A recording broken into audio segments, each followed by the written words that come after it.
Esta mañana llegamos al fin de nuestros 3 días de estudio. Ahora hay que ir a casa y digerir toda esta información. Porque hubo mucha información. Que el Señor nos pueda dar la capacidad de absorber la información, atesorarla en nuestros corazones y ponerla en práctica en nuestras vidas. Y después nos dé el deseo de compartirla con otras familias y personas que necesitan el mismo mensaje. Gracias por su invitación a compartir con ustedes el jueves, viernes y sábado. Esta es la última presentación, simplemente nos queda un tiempo para preguntas y respuestas. Me imagino que hay algunas inquietudes, algunas preguntas, y en esta tarde trataremos de, a través de la palabra de Dios y el Espíritu de Profecía, dar respuesta a esas preguntas e inquietudes. Quisiera invitarles para que, si usted desea, pueda visitar nuestro canal. Tenemos un canal en Facebook y cada sábado transmitimos un tema, como en este momento estamos transmitiendo en vivo. Usted vaya simplemente allí en Ministerio Volviendo los Corazones y usted puede tener toda la información que cada sábado presentamos. Repito, Ministerio Volviendo los Corazones en Facebook. También en YouTube tenemos otra página y usted puede ir ahí. Tenemos diferentes temas, diferentes series de familia, de salud, del campo, de profecía, de doctrinas, etcétera, etcétera. Depende la iglesia donde vamos y lo que nos piden que hagamos, pues después lo ponemos en Facebook y usted tiene todos esos temas a su disposición completamente gratis. No hay ningún compromiso, pues de gracia recibiste, dad de gracia. Así que si usted va a Facebook y desea pues que se le notifique de nuevos temas, ponga allí like y después suscríbase al canal. Y cada vez que hay un tema nuevo, pues le va a llegar la notificación de que hay un nuevo tema y así usted sabe, cuando pueda, lo puede escuchar o también lo puede compartir con otras personas. Estamos hoy día en el proceso en casa de establecer un puesto de avanzada. Queridos, nos ha tomado mucho tiempo. El enemigo ha querido obstaculizar constantemente esa obra. Tuvimos un incendio en casa, todavía no estamos en casa. Tenemos más de un año que tuvimos que salir de nuestra casa. El incendio todavía no está completamente reparada la casa, no está en condiciones de nosotros regresar a ella. Esperamos que pronto, por la gracia de Dios, podamos hacerlo. Pero hemos seguido también haciendo la obra donde el Señor nos ha llevado y también la obra de establecer el puesto de avanzada. Quisiéramos tenerlo terminado este año y si es posible en el mes de junio, hacia finales del mes de junio, tener nuestro primer campamento de la vida en el campo. Está invitado. Si usted desea ir, pues comuníquese con nosotros para darle la fecha exacta y usted pueda acompañarnos allá en las hermosas montañas del noreste del estado de Washington. Ahí estaremos toda una semana, lleve su carpa o su tienda de acampar. Usted puede estar allí, vamos a tener reuniones, seminarios, tenemos baños, todo usted lo va a tener lo necesario, no espere que se va a comunicar con señales de humos, nada de eso. Todo lo necesario para que usted tenga sus alimentos, tenga su lugar para estar también, sus baños, regaderas, duchas, para que usted pueda pasar una hermosa semana y regresar animado a su hogar, a su iglesia, para poner más de cerca, implementar más de cerca el plan de Dios para su familia. Así que ore por nosotros. Si desea ayudarnos económicamente, pues también lo puede hacer. Me puede contactar una vez que terminemos el servicio en esta mañana. Muy bien, vamos a estudiar el último tema relacionado con la familia. Este es un tema muy vasto, tomaría mucho más tiempo que 3 días para hablar con ustedes de esto, pero al menos ya tiene una idea general de cuál es el plan de Dios para nuestras familias. En esta mañana es una corta reflexión. No queremos tomar mucho tiempo, pero sí queremos traer algo que pueda animarnos y motivarnos en nuestra experiencia con el Señor. Queridos, usted y yo estamos viviendo en los momentos finales de la historia humana. No dude eso.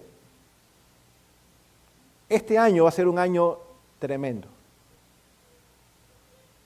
¿Qué va a pasar? No sabemos, porque el futuro no lo conocemos.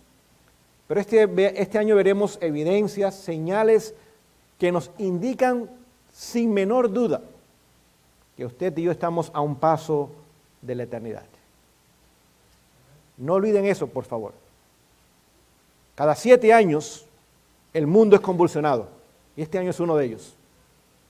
Hace 7 años atrás, ¿qué pasó? El Papa vino y habló al Congreso de Estados Unidos por primera vez. Y después fue a las Naciones Unidas y ahí fue reconocido como el líder del mundo. No olviden, las Naciones Unidas fue una organización establecida por ellos en Estados Unidos. 7 años más tarde tenemos la crisis económica cuando los bienes y raíces colapsaron en Estados Unidos, 2008. 7 años más tarde, ¿qué tenemos? 2001, lo que pasó en New York y en Washington. Cada 7 años vemos que hay un ciclo de eventos impactantes en el mundo entero. Y este año, ¿quién sabe lo que pueda tomar lugar? Que nos ayude a entender que Cristo viene muy pronto. Viene en nuestros días, yo creo, de todo corazón. Queridos, no sé si yo podré regresar otra vez a este lugar. Las situaciones cada vez de libertad son menos y menos y menos.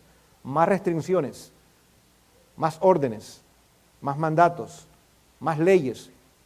Y no sabemos cuánto tiempo aún de libertad tenemos para reunirnos y congregarnos como lo hacemos hoy día.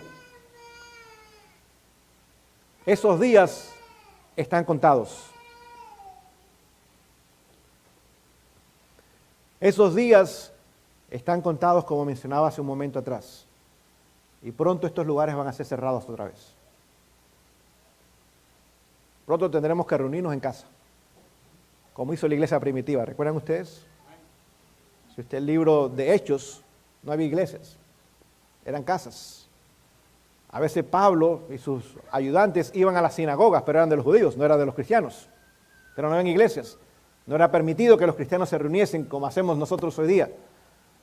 Y llegará el momento donde otra vez tendremos que regresar a nuestros hogares y ahí congregarnos quizás 2, 3 familias y tener allí nuestros cultos cada sábado. Y llegará el momento que aún en nuestros hogares tendremos que entonces buscar otros lugares, quizás en las montañas, en algún lugar, donde podamos entonces adorar a nuestro Dios de acuerdo a nuestras conciencias. En esta mañana quiero comenzar compartiendo con ustedes esta declaración inspirada del libro Ministerio de Curación. Dice lo siguiente: la restauración y la elevación de la humanidad empiezan en el hogar. Leo de la página 269 si usted desea la referencia. Repito la cita otra vez. La restauración y la elevación de la humanidad empiezan ¿en qué lugar? En el hogar. ¿Entendemos esa frase? No dice la iglesia. No dice escuelas, ni colegios, ni universidades. No dice casas publicadoras, ni centros médicos. El hogar. El hogar es la única institución que ha sobrevivido a todas las crisis en el planeta Tierra. Cuando llegó el diluvio, una familia entró en el arca, ¿sí o no? Un hogar. Es interesante, cuando entraron al arca eran minoría, cuando salieron del arca eran mayoría. ¿Entendemos eso? Cuando entraron al arca era una minoría ínfima. Cuando salieron del arca era mayoría absoluta. Y pronto el Señor hará lo mismo con su pueblo. Hoy día es remanente, es un rebaño pequeño. Pero pronto la familia del cielo y del universo será una sola familia por la eternidad. Y usted y su familia, este servidor y su familia, por la gracia de Dios, debemos de estar ahí. Fue una familia la que Dios estableció en el jardín del Edén. Fue una familia que abrió sus puertas para que en el aposento alto 120 hombres y mujeres se reuniesen durante 10 días para ganar una experiencia profunda en las cosas espirituales. ¿Recuerdan ustedes Hechos capítulo 2? Y sobre ese lugar se derramó el Espíritu Santo, lo que conocemos como lluvia temprana. Fue un hogar donde nació Jesús. Y durante 30 años, de los 33 años y medio que pasó en esta vida, 30 años no hizo milagros, no predicó temas, no hubo campaña de evangelismo, no distribuyó literatura. Durante 30 años vivió en ese hogar como hijo y hermano. ¿Entendemos esa declaración? Y nos dice el deseado de toda la gente que mientras Jesús hacía su labor en casa, era tan importante como la obra que después hizo fuera de casa. Casi el 90% de la vida de Jesús fue dedicada al ministerio del hogar. Tan solo 3 años y medio se dedicó al ministerio fuera del hogar. Hoy día usualmente hacemos lo opuesto. Hoy día queremos alcanzar el mundo, pero muchas familias están perdiendo sus propias familias. Los hijos se están yendo al mundo, los hogares se están resquebrajando. Queridos, tenemos que enfocar más de nuestro tiempo y de nuestras energías y de nuestro énfasis en nuestros hogares y en nuestras familias. Fue un hogar donde Jesús hizo su primer milagro, ¿recuerdan ustedes? En las bodas de Caná.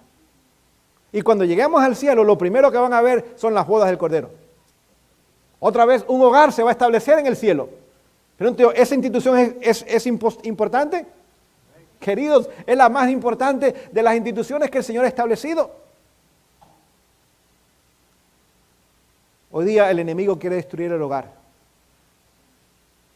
Hoy día el hombre está bajo ataque por el enemigo. Hay 3 cosas que el enemigo quiere destruir hoy día. Número 1, los hogares. Y lo podemos ver. Sobre todo con este avance de la legislación homosexual que vemos hoy día en el mundo entero. Es un ataque abierto contra la familia y el hogar, bíblico. Número 2, quiere destruir el cristianismo bíblico. No el cristianismo de iglesia, que es la mayoría, o de ritos, o de ceremonias. No, ese cristianismo el enemigo no le molesta en lo más mínimo. En los cristianos que creen en la palabra de Dios y quieren vivir en armonía con esa palabra, hoy día también son el segundo ataque que tiene el enemigo contra ellos. Y lo tercero que está tratando de destruir es al hombre y su liderazgo. Los hombres hoy día estamos bajo un severo ataque. Y tenemos que reconocer, hombres, que necesitamos levantarnos y ponernos bien los pantalones. No sé si me explico. Para que no se nos caigan los pantalones. Y poder permanecer fieles hoy día. En primer lugar, protegiendo a nuestras esposas e hijos, protegiendo nuestro círculo familiar. En segundo lugar, protegiendo la verdad. No tengamos temor de proclamarla. El hombre hará sus cosas y el enemigo hará sus cosas, pero hay un Dios que es omnipotente. Y no hay nada que el enemigo ni todas sus huestes puedan hacer cuando Dios pide que algo se abra. Y esta obra que se inició en forma humilde y sencilla, terminará con la mayor explosión misionera que alguna vez se haya visto en la historia. Millones de seres humanos que hoy día forman parte del reino del enemigo, pronto formarán parte del reino de Dios. Y qué privilegio el suyo y el mío de poder formar parte de ese ejército final que hoy día el Señor ya está levantando.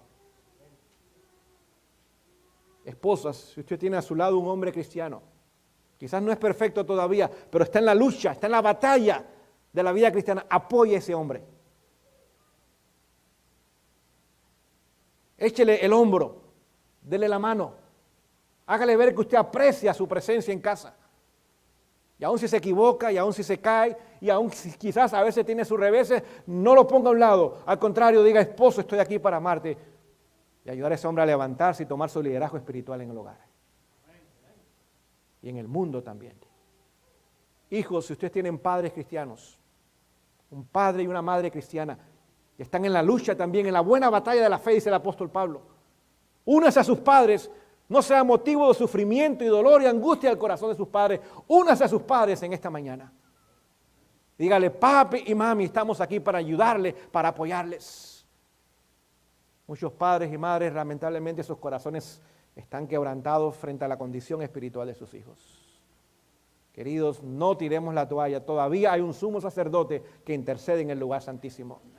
Todavía su gracia continúa llegando a los corazones de los pecadores. No importa cuán pecador y cuán vil sea ese ser humano, todavía es candidato para la salvación. Eso incluye a nuestros hijos que se han alejado de los caminos del Señor. O parientes, amigos, conocidos, hermanos que quizás un día se sentaron en estas sillas, hoy día ya no están acá. Todavía el Señor está tratando de alcanzarles a ellos y nosotros podamos ser herramientas en las manos del Señor para alcanzarles a ellos. Nuestro ejemplo sea la mayor motivación más que nuestras palabras. Que el Señor nos ayude a reconocer que vivimos en tiempos muy solemnes. La obra de Jesús en el lugar santísimo está por terminar. Las señales de los tiempos nos dicen que los vientos se están soltando.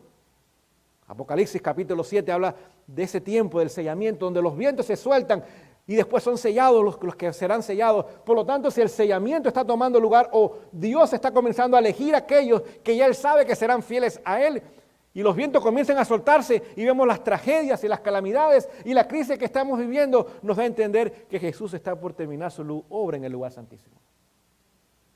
Y usted y yo necesitamos permitir que ese carácter, a través de su justicia, sea nuestro carácter en nuestras vidas hoy día. Nada de resentimiento, nada de odio, nada de desprecio. Amamos a todos de la misma forma que Dios nos ama a nosotros, a pesar que no lo merecemos. Y permitir que el Señor nos use con poder para llegar a ellos para salvación.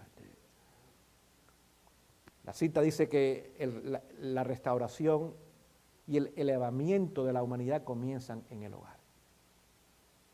¿Qué significa restaurar? Es una palabra compuesta de dos palabras, restaurar. Si algo está quebrado, está roto, tiene que ser restaurado. Y el Señor va a usar el hogar para restaurar aquello que el enemigo ha quebrantado y ha roto. ¿Qué significa elevación? Que está caído, que está abajo. Y el Señor quiere levantarnos de esa condición caída donde el pecado nos ha puesto. ¿Y qué va a usar? Nuestros hogares. Continúa la cita diciendo, la obra de los padres es el cimiento de toda otra obra. ¿Quiénes tienen el trabajo más importante del mundo? Los padres y las madres. ¿Entendemos eso, padres y madres, en esta mañana? Yo siendo uno de ellos. La obra que usted y yo hacemos en casa es el cimiento. Cuando se va a hacer un edificio, ¿qué es lo primero que se pone? Usted no pone paredes ni techo primero. ¿Qué sucede si pone las paredes y el techo sin cimiento? Se cae, no puede hacer edificio. Lo primero que se hace es poner un cimiento bien puesto, bien firme, macizo. Y después usted puede levantar el resto del edificio. Y cuando los padres y las madres entendemos esta declaración, que nuestra obra es más importante que la obra de un presidente o de un pastor o de un ministro o de un misionero, nuestra obra es la más importante y ahora ponemos el corazón en esa obra, el cielo viene para ayudarnos y hacerlo una realidad.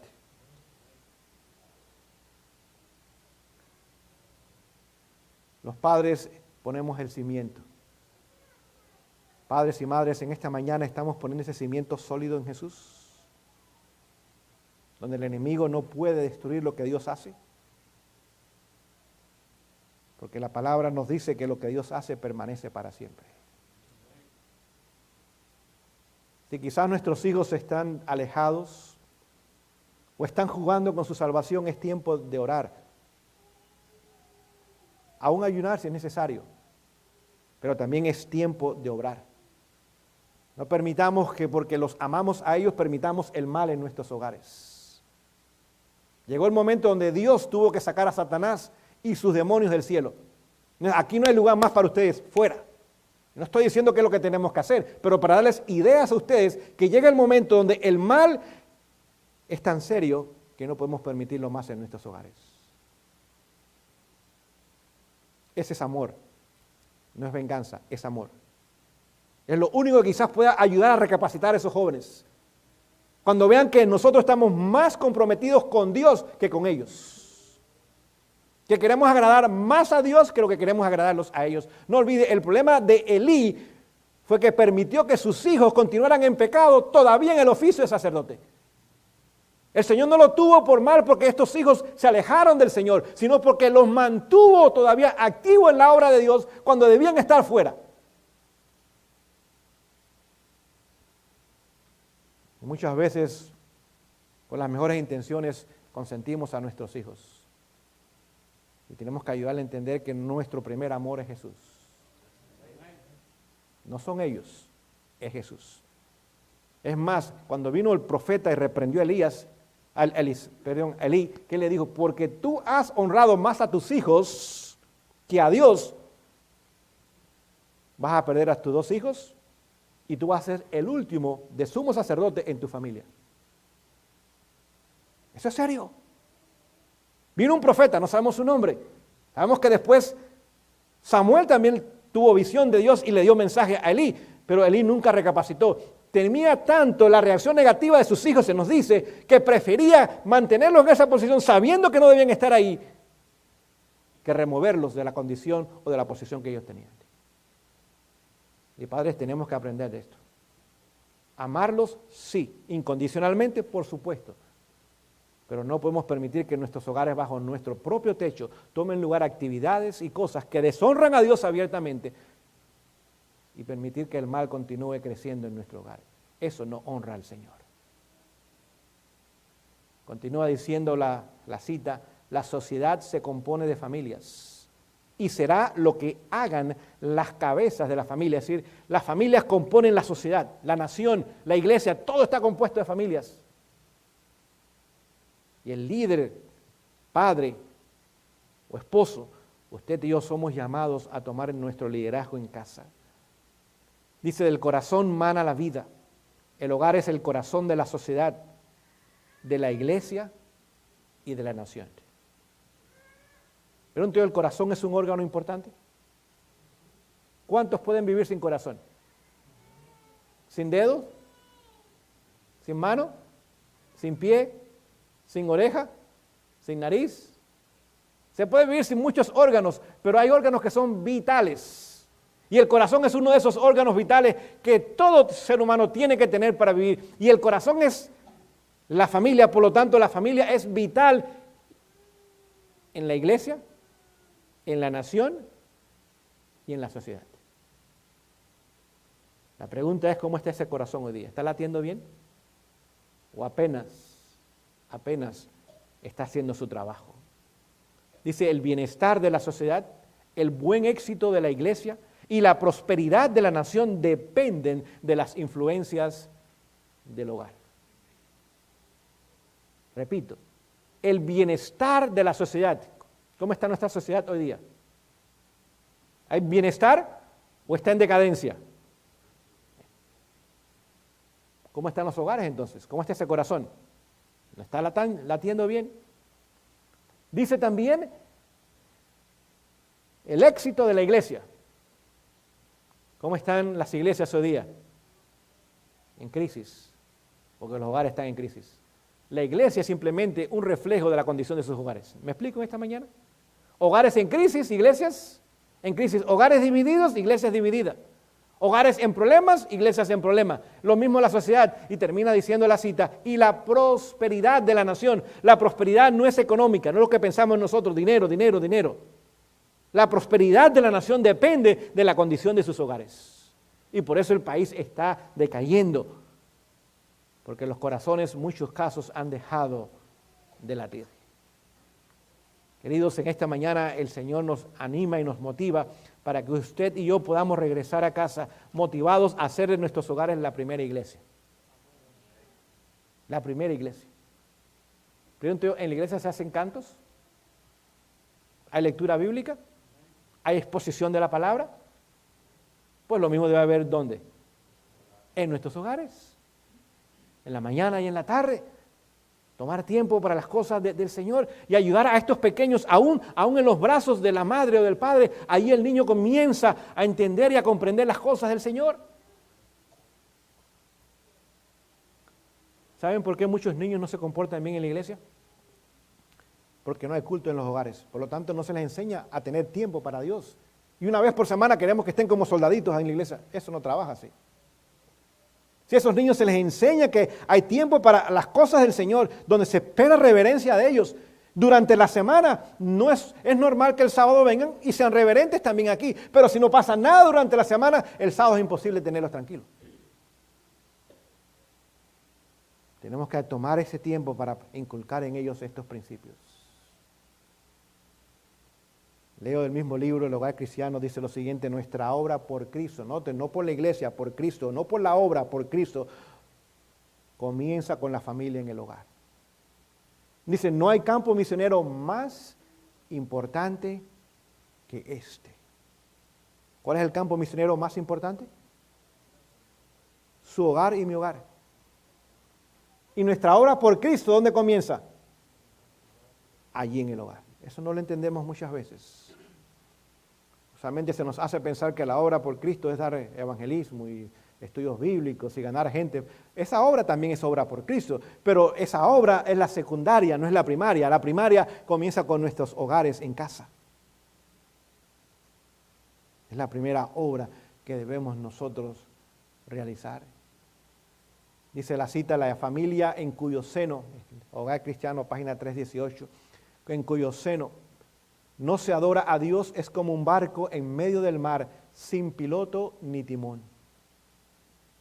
Así que la familia que no es una iglesia, donde no hay cultos, donde no hay adoración al Señor, donde toda la semana es trabajo y estudio,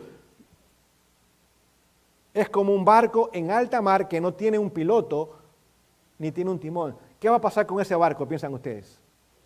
¿Va a naufragar? ¿Se va a estrellar contra algo? Tarde o temprano viene el colapso y el fracaso. Dice, la tempestad lo azota y se quiebra contra él y existe el peligro de que perezcan todos los que están a bordo, incluyendo los padres, todos. Por eso tenemos que regresar a casa y decirle al Señor, Señor, ayúdame, porque yo quisiera por tu gracia hacer de mi hogar mi primera iglesia.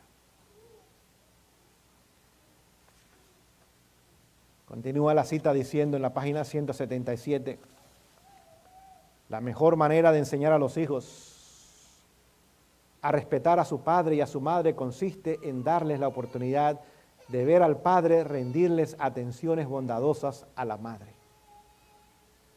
¿Cuál es la mejor manera de enseñar a los hijos? Dicen no es enviarlos a la escuela o a la guardería o mándalo con una hermana de la iglesia. No. La mejor manera de educar a los hijos es cuando los hijos ven que los padres damos atención bondadosa a nuestras esposas. Sí, nuestros hijos tienen que ganar un doctorado en casa de cómo ser buenos esposos y padres en un futuro. Nos tienen que ver a nosotros dar ese ejemplo. Y continúa la cita diciendo, y a la madre y a la esposa manifestar respeto y reverencia hacia el padre. Enseñarle a las hijas cómo ser esposas y madres en un futuro. Enseñarles cómo ahora crecer con principios donde puedan establecer hogares donde se repita lo que ellos aprendieron en sus propios hogares. Eso hoy día tenemos que entenderlo y practicarlo. Lamentablemente está ausente en muchos hogares. Quiero dejarles como tarea la lectura del capítulo 4 del libro Conflicto de los Siglos. Se llama Fieles Portaantorchas y allí habla de los valdenses. Este pueblo que durante el tiempo de supremacía papal en la Edad Media, 1260 años, mantuvo la antorcha de la verdad en alto. Allá en las montañas de los Alpes, viviendo en forma muy sencilla. Usted puede ver sus casas hoy día, todavía existen esas casas, tenían 600 a 800 pies cuadrados. ¿Qué es esto para una casa hoy día? No es nada, es un lugar pequeñísimo. Los baños estaban fuera, letrinas, ¿conocen esa palabra? Ustedes quizás los que nacieron en este país no saben lo que es eso. Pero yo sí sé porque yo conocí de esos lugares. Usted tenía que salir afuera a hacer sus necesidades. Así que esas eran las casas de los valdenses en aquellos años. Las casas hoy día son mucho más grandes y más cómodas, tienen de todo, pero están ausentes de Jesús y aún de la familia. No hay nadie en casa durante todo el día, la familia trabaja y simplemente es el hotel, vienen a dormir en la noche un rato para seguir trabajando el día siguiente. Estos hombres dice que amaban más a sus familias y a Dios, por lo tanto dejaron las comodidades y fueron a vivir a las montañas para mantener su libertad y inculcar en sus hijos los principios de la palabra de Dios. En esta mañana el Señor nos ayuda a entender que Él tiene un plan para cada uno de nosotros. Y podamos nosotros regresar a nuestros hogares con las convicciones más profundas aún de que vale la pena buscar primeramente el reino de Dios y su justicia. Queridos, vivimos en el tiempo donde el reloj profético nos señala que los días son malos, son cortos e irán las cosas de mal en peor. Ayúdenos el Señor en esta mañana a abrir el entendimiento nuestro y a reconocer que lo que por tantos años proféticamente habíamos hablado, ya estamos viviendo esos momentos de la historia y veremos aún los pocos eventos que aún faltan en el futuro. Realmente usted y yo estamos viviendo en el momento donde dice la palabra de Dios que serían principios de dolores. Que el Señor nos ayude en esta mañana a entender lo que Él mismo nos dejó escrito en su palabra en el capítulo 24 del Evangelio de Mateo. La cita dice: al contemplar el amor manifestado en sus padres, los hijos son inducidos a acatar el quinto mandamiento. Sí, cuando ellos ven que los padres realmente tenemos una relación con Jesús y ha cambiado nuestras vidas y nuestros caracteres, ahora ellos quieren honrarnos a nosotros como nosotros hemos primero honrado a nuestro Padre Celestial. Causa y efecto. Lo que se siembra, eso cosechamos. Y el Señor nos dará la victoria. Dice ya, prestar oído a las recomendaciones. Saben, los hijos llegan un momento en la vida donde toman decisiones importantes, por ejemplo, el matrimonio. Y los padres debemos estar ahí para ayudarles a entender ellos los principios del matrimonio cristiano. Decirle: hijo o hija, mira, cuidado, ese joven, esa señorita no te conviene, o si es el que te conviene. Ayudarlos, porque muchas veces el enemigo es ahí donde gana la batalla, cuando los une con personas inconversas. Aunque están en la iglesia, son inconversos, porque no conocen realmente a Jesús ni tienen una relación con Él. Es el tiempo donde después, dónde van a trabajar, dónde van a vivir, qué familia van a tener, etcétera, etcétera. Y si los padres hemos ganado sus corazones, podemos hablarles a sus corazones, ellos nos van a escuchar. Y vamos a ayudarles a evitar muchos errores que cometerían si no tuviesen la presencia de padres temerosos de Dios en su hogar. La importancia de entender que el Señor nos está llamando en esta mañana a cumplir con esa labor y con esa responsabilidad. Dice la cita del libro El Hogar Cristiano, página 35, en la mayoría de los casos el matrimonio es un yugo amargo. ¿En la mayoría de qué? ¿Qué es lo que es el matrimonio? Un yugo amargo. No es tan solo un yugo, ya con eso es suficiente, sino ahora tiene el apellido, amargo. Continúa diciendo: son muchos los que están casados, pero no se corresponden. Los libros de los cielos están cargados con las desgracias, las perversidades y los abusos que se escondieron bajo el manto del matrimonio. Pongas a pensar, hoy día los solteros están deseosos de casarse. Y hoy día los casados están deseosos de estar solteros. Porque se dan cuenta que hubo un problema en esa relación. Algo nos muestra a nosotros que hoy día el enemigo está activamente trabajando para unir a aquellas personas que no son compatibles. Y que en vez de ser una bendición para la iglesia y para la sociedad, se convierten ahora en una carga y en un peso para la iglesia y en una tragedia para la sociedad. El Señor nos quiere ayudar en esta mañana para que podamos entender nosotros y comprender que nos llama para que podamos, por su gracia, tomar a nuestros hijos y ayudarles a ellos a entender que hay un Dios que les ama y desea salvarles y pasar la eternidad con cada uno de ellos. En el libro La Educación dice en un sentido más elevado: la obra de educación y la obra de redención es una y la misma. Así que cuando estamos educando a nuestros hijos, ¿qué obra estamos haciendo realmente? Obra de redención. No es tan solo educación, es redención. Cuando les estamos enseñando a ellos los principios y lo estamos modelando en nuestras vidas, le estamos enseñando a ellos que el único principio firme que existe es Jesucristo. Y que vale la pena construir sus vidas en la roca eterna que es Jesús. Leyendo en el libro de Marcos encontramos la historia de un padre que tuvo una crisis en casa. Vamos a brevemente analizar esta historia en esta mañana. Dice lo siguiente, capítulo 9 de Marcos, si usted quiere la referencia, y leo comenzando en el versículo 17. Dice: y uno de la multitud respondiendo dijo: Maestro, traje a ti mi hijo que tiene un espíritu inmundo. Es decir, aquel joven tenía un problema. ¿Y qué hizo el padre? ¿A quién lo trajo? A Jesús. Dice que tenía un espíritu mudo. ¿Qué significa mudo? Que no habla. ¿Qué pasa con los hijos hoy día, con los padres muchas veces? No hablan. Hablan con sus amigos, si no, vea sus teléfonos. Saben que el promedio en Estados Unidos de una señorita en su celular es más de 4,000 mensajes por mes. Más de 4,000 mensajes. ¿Se están comunicando nuestros jóvenes? Sí, pero no con nosotros. Se están comunicando con otras personas. El promedio de un joven son de 3.800, casi lo mismo que las muchachas hoy día. Así que hoy día hay mucha comunicación entre la juventud. Lamentablemente muchas veces el espíritu es mudo con los padres. No hay conversación, no hay diálogo, no hay plática. Y tenemos que entrar en el mundo de ellos para poder ganar sus corazones y ahora puedan conversar con nosotros y ver el ejemplo de que vale la pena poner su confianza en nosotros. Así que el hombre trajo a su hijo en crisis a Jesús. Y le dice el hombre a Jesús, aquí está mi hijo, él tiene un problema. Pero la historia no termina ahí. El cual donde quiera que le toma, le desgarra y echa espumarajos y cruje los dientes y se va secando. Y dije a tus discípulos que le echasen fuera y no pudieron.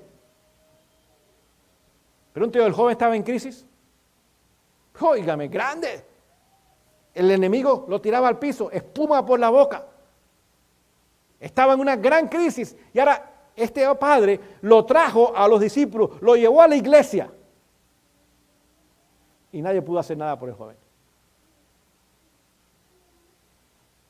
¿Quiénes estaban en crisis también? Los discípulos. ¿Por qué estaban en crisis? Vamos a leerlo. Aquí lo dice el relato, mismo capítulo 9. Dice lo siguiente en el versículo 14, y cuando vino a sus discípulos, vio una gran multitud alrededor de ellos y escribas, ¿y qué hacían ellos?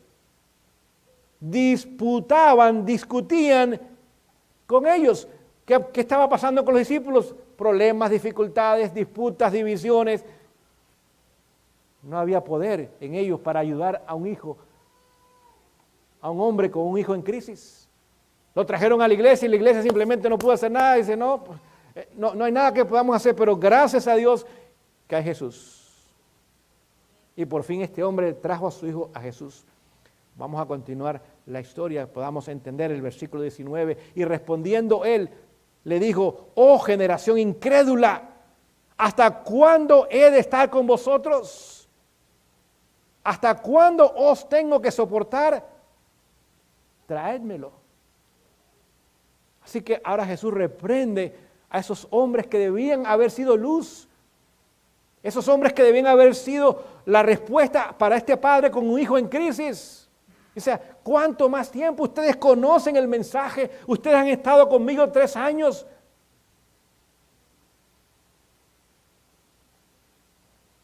Tráiganme el joven. Todavía Jesús continúa invitando a jóvenes a él. Amén por eso. Padres, es tiempo de traer nuestros hijos a Jesús. Verso 20, y se lo trajeron. Y cuando le vio, al instante el espíritu le desgarraba.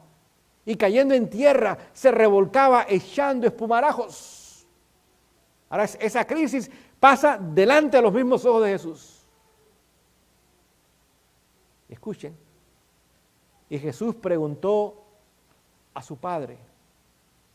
¿Quién era el de la crisis? El hijo. ¿Para quiénes fueron las preguntas? Para el padre. Escuchen. ¿Cuánto tiempo hace que te sucede esto? Y él dijo, ¿desde cuándo? Un momento. Jesús le dice, este niño está en crisis desde la niñez y has esperado años para traerlo a mí. Vemos a nuestros hijos pequeños a veces en crisis. Perretas, gritos, lloran sin razón, simplemente para controlarnos. Hacen su voluntad. El niño, eso se le va a pasar, decimos. No entiende, no comprende. ¿Y quién está ganando terreno en esos corazones? El enemigo. Y en vez de llevarlos a Jesús para la victoria, pensamos que es una etapa de la vida. Eso va a pasar. Más adelante van a comprender. Es más, a veces le decimos, cuando cuente a 3, si continúas, va a haber problema. 1, 2, y nunca llegan a 3 los padres. Es más, a veces a esos niños que no saben de matemáticas, le hablan de fracciones. 2 1/4, 2 1/2. Estos niños no saben ni de uno. Y nunca llegan a 3. Y los hijos están dirigiendo a sus padres, los están controlando. Aún en brazos, el niño llora y el papá y la mamá no saben qué hacer. Se lo pasa uno al otro, y a la abuela y al tío, a alguien que lo quiera hacer. Y el niño controla a toda la familia. Toda la familia, todo el tiempo. Pide comida y le damos comida aunque no es hora para comer. No sabemos ponerle orden y regularidad a ese niño. Todo niño o niña de 7 años o menos debe tomar su siesta todos los días. Si no en la tarde usted no lo soporta, está intranquilo, está hiperactivo y decimos, este niño salió a su papá. No es herencia. Es falta de conocimiento de principios. Los niños deben tener horas para levantarse, horas para su desayuno, horas para su juego, horas para su estudio, horas para hacer deberes en casa. Dice que todo niño de 2 años o más debe comenzar a tener deberes en casa. 2 años o más. Madre, ustedes no deben ser esclavas en casa. Ustedes deben enseñar a los niños de ambos sexos los deberes domésticos en casa. Tenemos esa información a nuestro alcance. Es más, usted ve que a los niños les encanta ayudar. La mamá está barriendo y ¿qué quiere hacer el niño o la niña? Quiere barrer. ¿Y qué le decimos? No moleste, vete. Ahorita estoy ocupada, déjame sola, prende la televisión, aquí está mi teléfono, entretente con él, ve con el perrito o ve con el vecino. El niño nos quiere ayudar o la niña y nosotros perdemos esa oportunidad y después crecen sin hábitos de trabajo. En la adolescencia no quieren ni lavar el vaso donde toman agua. Y después decimos, es que son flojos. Claro, no los enseñamos a trabajar. No los enseñamos a ser útiles en casa. Cuando su niño o su niña lo ve a barrer y dice, mami, ¿te puedo ayudar? Dígale, claro que sí. Es más, ese día usted va a ir a la tienda y le va a comprar una escoba. Y le va a poner su nombre, con el seguro social y todo, para que no sepa que es de él. Hijo, este tiene mi regalo, este es tu escoba. Y nadie le toca la escoba de él, ¿eh? Y usted le va a enseñar a barrer. Es cierto, le va a tomar más tiempo, va a requerir paciencia, porque los niños no saben, tienen que ser enseñados, ¿sí o no? Entonces toma tiempo. Usted puede barrer en 10 minutos y todo está bien, pero si usted toma 2 semanas y instruye a ese niño o niña en barrer, en 2 semanas él tiene un doctorado en barrer. Y ahora usted se retira de ese trabajo por el resto de su vida. Y ahora le dice, mira, después de todo desayuno, aquí está tu escoba para que la uses, ya tú sabes usarla. Y usted la va a enseñar a barrer, usted saca la silla y barre debajo, ¿verdad? O nada más barre donde mira la suegra. Usted va a levantar el tapete, va a barrer debajo, usted va a recoger la basura, que el recogedor, usted la pone en el lugar, después usted limpia la escoba, usted limpia ese recogedor y lo pone en un lugar, enseñándole orden, limpieza, pulcritud a ese niño. Los niños pueden aprender a poner sus zapatitos donde van. Los niños pueden aprender a quitarse su ropa sucia, a poner un lugar donde va la ropa sucia. No hay que tener una maestría para hacer eso, queridos. Los niños pueden tomar su plato donde comieron y llevarlo al menos donde se lava. Y cuando llega el momento, usted puede enseñarles a lavar esos platos y a lavarlos bien. Se lavan por un lado y se lavan por el otro lado, ¿sí o no? Y a ponerlos a un lugar, a secar. Y después de media hora que la comida terminó, la cocina está brillando, como que nada pasó al lugar. Pero vaya a muchos hogares y usted no es lo que ve. Ve un cerro de platos de sabrá cuántos días, 3 bolsas de ropa sin lavar de hace una semana, camas extendidas, si usted está dispuesto a hacer ese trabajo en casa. Por eso muchas veces los niños entran en mala conducta y pensamos que es hereditario. Oh, todos me han salido como la mamá. No es problema de herencia. Es problema que no se les enseña. Un niño que está activo, un niño que es útil, no tiene problema de conducta. Si usted quiere ver niños pelear, póngalos en un cuarto y llénalo de juguetes. Usted va a ver que a los 10 minutos esos niños no están con los juguetes, esos niños están peleando. Pero si esas manos están útiles, si esas manos están activas y usted la está enseñando a hacer cosas, usted va a ver una sonrisa. satisfacción y no hay problema de conducta. Queridos, tenemos que entender estas cosas en casa. Porque el restablecimiento y la elevación de la humanidad comienzan en casa. Y vemos que Jesús le hace la pregunta a este hombre. Jesús sabía la respuesta, pero quería escuchar para que otros escucharan. ¿Hace cuánto tiempo tiene esta crisis? Hace años el hombre vivía en crisis. Desde la niñez, ese muchachito estaba en crisis. Ahora era un joven y estaba en crisis. Pero ya la crisis no se aguantaba. Cuando era niño le aguantaban las perretas y las malcriadas y todas las cosas. Pero llegó un momento que ya no podían aguantarlo. La iglesia no pudo hacer nada por el hijo. Pero lo llevaron a Jesús. Y él se pudo hacer algo. Pero ayudó al padre a entender lo que estaba tomando lugar. Padres, no esperemos que la crisis sea enorme. Mientras más pequeña la crisis, más fácil resolverla. ¿Me explico en esta mañana? Por lo tanto, tenemos que ir a casa para establecer orden y regularidad en nuestros hogares. Hay hora para dormir, hay hora para jugar, hay hora para todo establecido. Y una madre en casa puede hacer ese trabajo. Y después viene el padre del trabajo y se une a su esposa en ese trabajo. Quizás pueden salir al parque a caminar, o quizás bicicletas, comprar, o unos botes, ir a un lago, que aquí hay uno cerca, usted puede con su familia tener, eso le encanta a los hijos y a la familia. Cuando los padres se involucran y hacen actividades para ellos, óigame, usted ve esos muchachos corriendo y brincando y contentos, y después más dispuestos a obedecer nuestra voz. Pero cuando todo lo que le decimos es, no puedes hacer esto, y no puedes hacer aquello, y no puedes hacer esto, y cuidado con esto, y cuidado con aquello, todo es no, no, no. ¿Quién quiere vivir en ese hogar? Nadie quiere vivir en ese hogar. Pero cuando cambiamos, y ahora sí, vamos a hacer esto, vamos a salir acá, vamos a esta actividad, hay que pensar, padre, hay que pensar. Hay que pensar. En esta mañana no tuve el tiempo de hablar desde el sábado. Nuestros sábados tienen que cambiar. Muchos sábados nuestros son rígidos y son judaicos, llenos de reuniones y llenos de actividades, y nada para los hijos ni nada para los jóvenes. ¿Cómo van a morir por un sábado que ellos no aman? Con un sábado aburrido y largo y tedioso, que lo que quieren es bajarlo a sombrerazos a ver si se termina el sábado.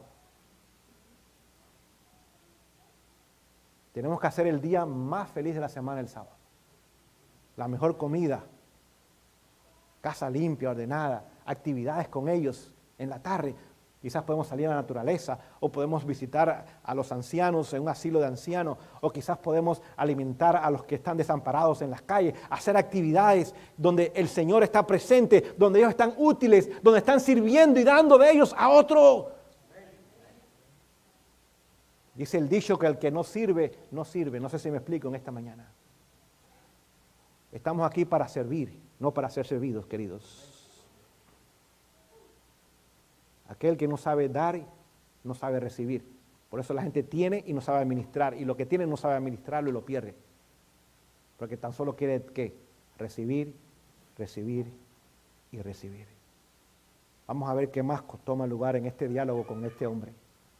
Verso 22, escuchen. Y muchas veces le echan el fuego y en el agua para matarle. Pero si puedes hacer algo, ten compasión de nosotros y ayúdanos. Pregunto yo, ¿la crisis de este joven había pasado muchas veces? ¿Y había ido de mal en peor? ¿La situación había ido empeorando en casa? ¿Y qué había hecho el padre? Ignorarla. Nada. Es más, aún el joven había tratado de quitarse la vida. Póngase a pensar la crisis grande que tenía este hombre. Porque el enemigo le echaba en el fuego y en el agua, ¿para qué? Para matarlo. Había pensado en quitarse la vida. Y llegó un momento donde ya el padre y la madre no aguantaban. Y ahora viene y le dice a Jesús, ayúdanos. Note, cuando fue con los discípulos, ¿qué pueden hacer por mi hijo? Cuando va con Jesús, ahora reconoce el hombre que había sentido responsabilidad en la crisis en él. Ayúdanos. Él tiene problema y yo tengo problema. Ayúdanos. Es lo que quería Jesús ver en este hombre.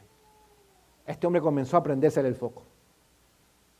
Comenzó a darse cuenta que condición de su hijo en parte era responsabilidad de él. Su negligencia en el hogar, su indiferencia en el hogar, una vida muy ocupada en trabajo y en negocios y en otras cosas, no le había permitido ganar el corazón de este joven para ayudarlo. Verso 23. Y Jesús le dijo, si puedes creer, al que cree, todo le es posible. Amén. Al que cree, todo le es posible. ¿Será que en esta mañana hay un matrimonio que está por divorciarse? Que están hablando de separación quizás, o que ya no se aguantan, o quizás hay hijos que no sabemos qué hacer con ellos. Al que cree, todo le es posible. Le dio esperanza. Dice, yo puedo intervenir, yo puedo hacer algo, pero ¿qué tú tienes que hacer? Creer que yo puedo obrar. Verso 24, escuche esta parte. Y al instante, el padre del muchacho, clamando, ¿con qué? Con lágrimas, dijo, Señor, creo, ayuda, ¿qué cosa? Mi incredulidad. ¿Vemos el cambio de la dinámica en la historia? Cuando llega al principio dice, el muchacho, el hijo tiene problemas. Después dice, ayúdanos, porque ambos tenemos problemas. Y al final, ¿qué dice el padre? Yo soy el del problema. Y cae en sus ojos en ese momento. Lágrimas. ¿Qué reconoció? Lo que había pasado en casa. Su condición de pecador. Su negligencia, su ignorancia, su violación al principio. Dice este hombre, Señor, yo soy el responsable de esta crisis. Perdóname. Ayuda a mi incredulidad, porque aunque yo soy judío y conozco la verdad, no la estoy viviendo en casa. Y mi hijo está en crisis y el enemigo lo quiere aún matar. Señor, el problema es mío. Ayúdame. Socórreme. Tírame salvavidas, si no me acabo de hundir. ¿Piensan ustedes que Jesús ignoró ese pedido? Escuche, verso 25. Y cuando Jesús vio, ¿entendieron eso? Y cuando Jesús vio que la multitud se agolpaba, ¿qué pasó ahora con otros que estaban allí presentes? ¿Qué significa esa palabra agolparse? Se reunieron. Cuando este hombre reconoce su condición, otros que conocían al hombre y su condición, porque este hombre era parte de la comunidad, dijeron, oh, aquí está viendo algo importante que tenemos que presenciar. Aquí va a tomar lugar algo que tenemos que entender nosotros. Y se acercaron a Jesús. Otros ahora se acercan a aquel que puede traer soluciones y respuestas. El testimonio de un padre que en su fracaso recurre a Jesús y reconoce su condición, ahora hizo que otros se acercaran a Jesús.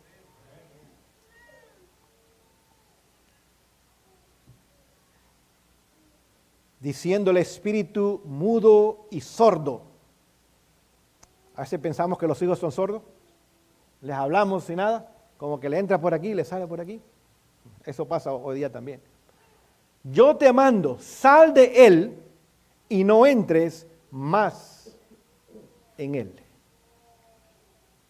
Entonces el espíritu, clamando y desgarrándose mucho, salió, y él quedó como muerto, de modo que muchos decían, ¿está qué? Está muerto. En otras palabras, ya no hay solución a esta crisis. Este muchacho se acabó de morir. Pero Jesús, tomándole de la mano, ¿qué palabra se usa? ¿Cómo estaba el joven? Torcido. ¿Qué hizo Jesús con él? Lo enderezó. ¿Y qué más? Y se levantó. Gloria a Dios por los milagros. Pregunto yo, ¿hubo solución para el joven? ¿Hubo solución para el padre? ¿Hubo aún solución para la multitud que se había acercado a Jesús? Sí. Y hoy día el Señor está dispuesto a hacer la misma obra, queridos, si nosotros recorremos a Él. Verso 28. Y cuando Él entró en casa, sus discípulos le preguntaron aparte, ¿por qué nosotros no pudimos echarle fuera?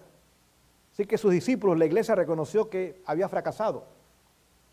Y termina Jesús diciendo, y les dijo, este género por nada puede salir, sino con oración y ayuno. Queridos, ¿dónde está el secreto de la victoria? En nuestra comunión con Jesús.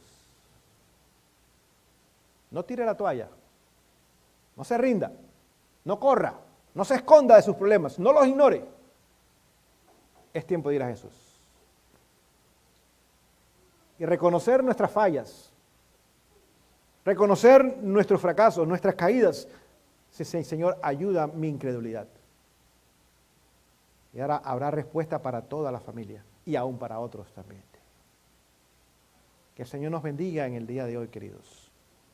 Podamos regresar a nuestros hogares animados, motivados, de que todavía el Señor Jesús está dispuesto a visitar nuestros hogares y hacer una obra en nuestros hogares.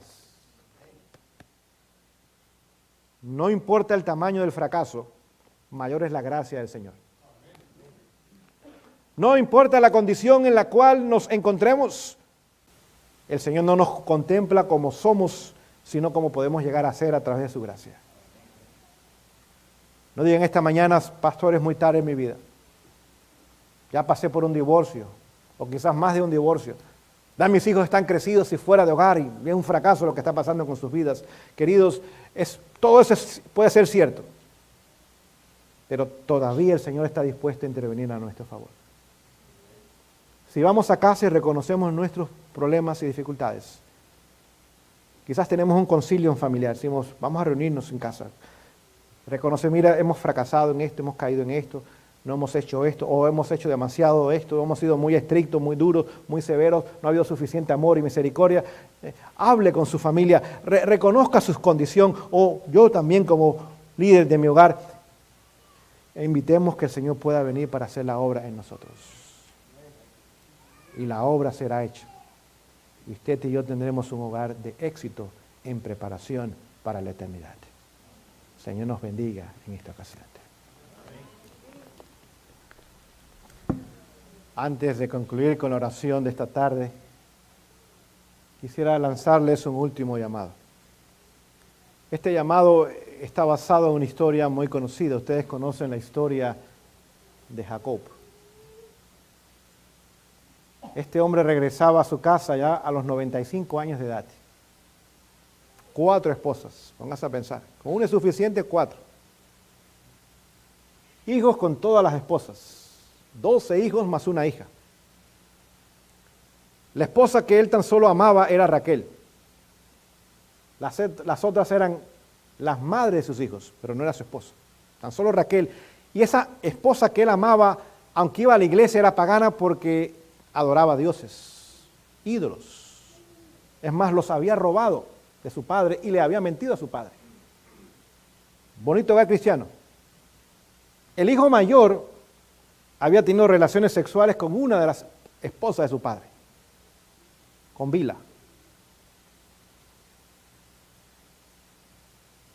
El segundo hijo, Simeón, el tercer hijo, Leví, bajo engaño habían matado a todos los hombres de la ciudad de Siquén, que ustedes recuerdan. Bila, su hija, había sido violada por un joven no adventista que profesaba ser su futuro esposo. José, vendido por sus hermanos.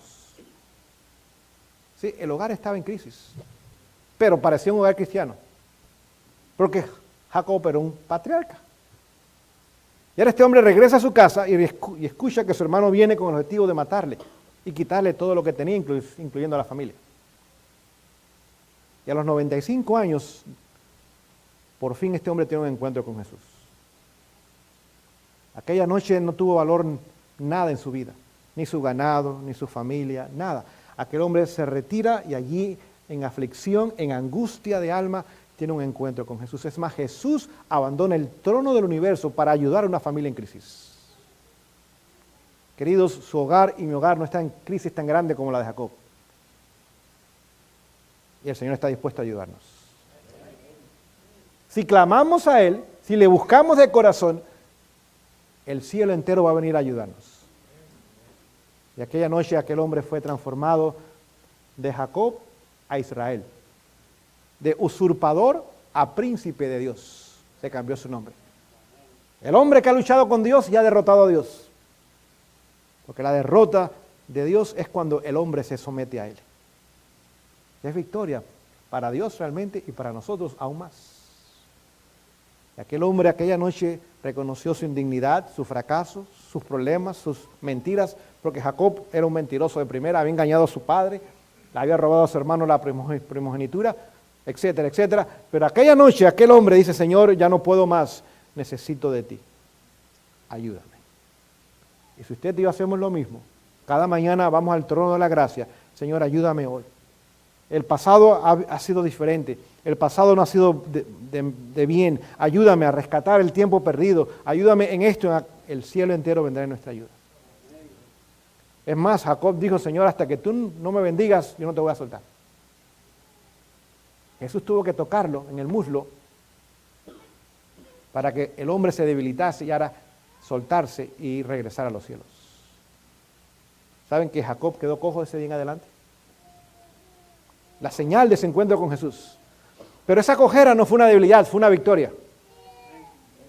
Al día siguiente llegó Esaú con 400 hombres para apoderarse de todas sus posesiones y matar a Jacob. Dice patriarca y profeta que cuando Jacob caminó hacia su hermano y Esaú lo vio cojear, fue movido a misericordia. Queridos, cuando estemos con Jesús vamos a caminar diferente. No sé si me explico en esta tarde. Va a haber un caminar diferente y otros lo van a notar, aún los enemigos lo van a notar. Que estamos caminando diferente. Y en sus corazones van a ser movidos a misericordia también. Aquellos hermanos se reconciliaron, hubo perdón, aceptación. Y Jacob pudo llegar a su destino con toda su familia y sus pertenencias bajo la protección divina. Esa debe ser nuestra historia.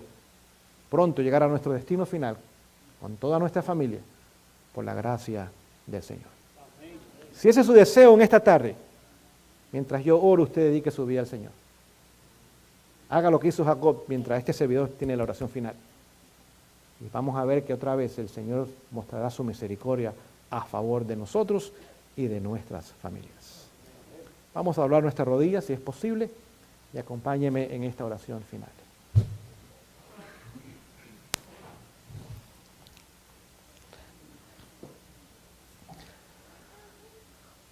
Oh Dios, en este momento terminamos nuestro estudio de la mañana.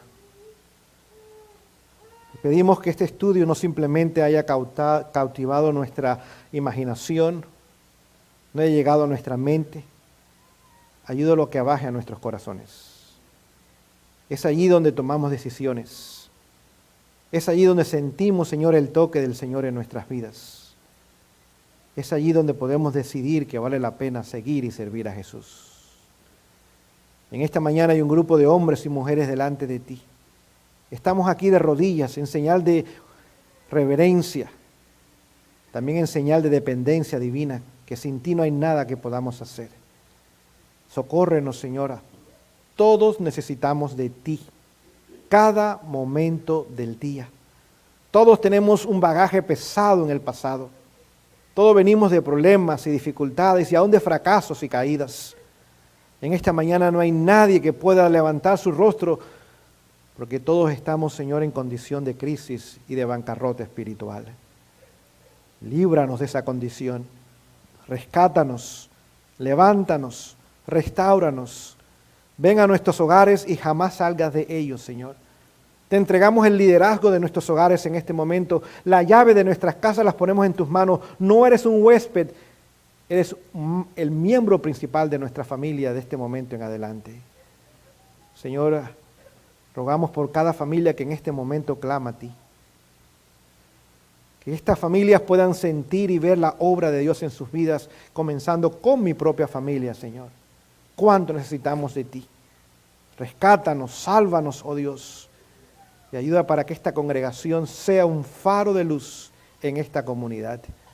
Que miles puedan ser impactados por el testimonio y por el ministerio que esta congregación realiza, Señor. Que esta iglesia sea cuna de un reavivamiento, de una reforma. Cuna, Señor, de preparación para la eternidad, lugar de sanidad, un lugar donde otros puedan venir a encontrarse contigo, Dios. Bendice a sus líderes, que sean hombres y mujeres consagrados y entregados. Bendice a sus visitas, que ellos puedan tomar su decisión de unirse con Jesús y permanecer en Él, Señor.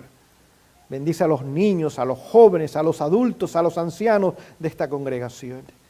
Oh, Señor, ayúdales para que esta congregación crezca en número, pero también crezca en calidad delante de ti y de los hombres.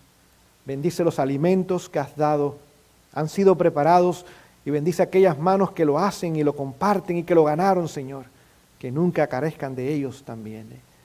Gracias una vez más por tu presencia en nuestro medio y por el plan maravilloso de salvación. Esto rogamos y pedimos en el nombre de Jesús. Amén.